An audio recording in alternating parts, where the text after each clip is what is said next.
નમસ્કાર દર્શક મિત્રો, @ગુજરાતમાં આપનું સ્વાગત છે। અમરેલી લેટરકાંડ મામલે રાજકારણ હવે ચરમસીમાએ પહોંચ્યું છે। પાયલ ગોટીને મારવાના કેસમાં એસઆઈટીની રચના કરાઈ હતી, પરંતુ એસઆઈટીની તપાસ પર વિશ્વાસ ન હોવાનું કહેવામાં આવ્યું તો કોંગ્રેસે હવે આ મામલે આંદોલન કરવાનો મૂડ બનાવ્યો છે। અમરેલી લેટરકાંડમાં પાયલ ગોટીને ન્યાય અપાવવાની માંગ સાથે ગુજરાત કોંગ્રેસ વિરોધ કરી રહ્યું છે। કોંગ્રેસના ધરણા દરમિયાન પૂર્વ ધારાસભ્યે ખુલ્લો પડકાર ફેંક્યો છે।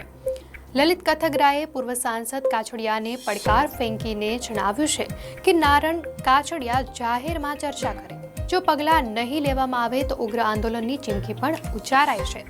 નારણ કાછડિયા પોલીસ તંત્ર સામે સવાલો ઉઠાવે છે તો જાહેરમાં ચર્ચા કરવામાં આવે। પૂર્વ ધારાસભ્ય લલિત કથગરાએ કહ્યું હતું કે પાટીદાર દીકરી નહીં, સર્વ સમાજની દીકરીઓ માટે લડીએ છીએ। ગુજરાતમાં નોકરી કરતી તમામ દીકરીઓને ડર છે કે મારો શેઠ પત્ર લગાવશે અને પાયલ જેવું થશે તો। લેટરકાંડમાં પૂર્વ ધારાસભ્ય લલિત વસોયાનું મહત્વપૂર્ણ નિવેદન સામે આવ્યું છે। જવાબદાર પોલીસ કર્મચારીઓને સસ્પેન્ડ કરવામાં આવે તેવી માંગ ઉઠી રહી છે। તેઓએ 10 દિવસનું સરકારને અલ્ટિમેટમ આપ્યું છે। જો સરકાર પગલાં નહીં લે તો આખા ગુજરાતમાં આંદોલનની શરૂઆત કરીશું તેવી ચીમકી ઉચ્ચારી છે। તો બીજી તરફ અમરેલી લેટરકાંડ મુદ્દે ધારાસભ્ય કૌશિક વેકરિયાના સમર્થનની પોસ્ટ વાયરલ થઈ છે। સોશિયલ મીડિયામાં પોસ્ટ શેર કરાઈ છે। અમરેલીના અનેક લોકોએ પોસ્ટ સ્ટેટસમાં મૂકી છે, જેમાં આઈ સપોર્ટ કૌશિક વેકરિયા લખવામાં આવ્યું છે। ઉલ્લેખનીય છે કે પાયલ ગોટીએ પોલીસ પર મારવાના આક્ષેપ કરતા તપાસ માટે એસઆઈટીની રચના કરવામાં આવી છે। જોકે સિનિયર એડવોકેટ આનંદ યાજ્ઞિક એસપી ઓફિસમાં સંજય ખરાટને મળ્યા હતા, ત્યારબાદ પાયલ ગોટી કોઈ મેડિકલ ચેકઅપ નહીં કરાવે તેવી જાહેરાત કરી।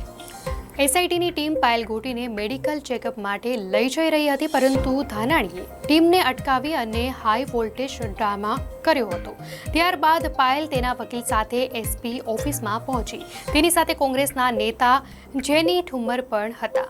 પરેશ ધાનાણીએ અમરેલીમાં ચર્ચાનો ચોરો કાર્યક્રમ પણ કર્યો હતો। પરેશ ધાનાણીએ કહ્યું કે મંચ ઉપરથી ચર્ચા થાય અને લખાયેલો પત્ર અને તેના મુદ્દા ખોટા સાબિત કરે તો મંચ પરથી પરેશ ધાનાણી તેની માફી માંગશે, અને જો કૌશિકભાઈ ન આવે તો ભાજપના કાર્યકર્તાનો પત્ર સાચો છે, તેના મુદ્દા સાચા છે, તમારા પર લાગેલા આરોપો પણ સાચા છે। તો પરેશ ધાનાણીએ જ પાયલને ઇન્ચાર્જ મામલતદાર સમક્ષ નિવેદન અપાવ્યું હતું, જેમાં પાયલે દાવો કર્યો હતો કે મહિલા પોલીસ કર્મી દ્વારા તેને મારવામાં આવ્યો હતો। તો જે મામલતદાર સમક્ષ આ નિવેદન આપવામાં આવ્યું તે મીડિયા સમક્ષ આવ્યા અને તેમણે કહ્યું કે હું જજ નથી, છતાં પણ પરેશ ધાનાણીએ મારી સમક્ષ નિવેદન અપાવ્યું।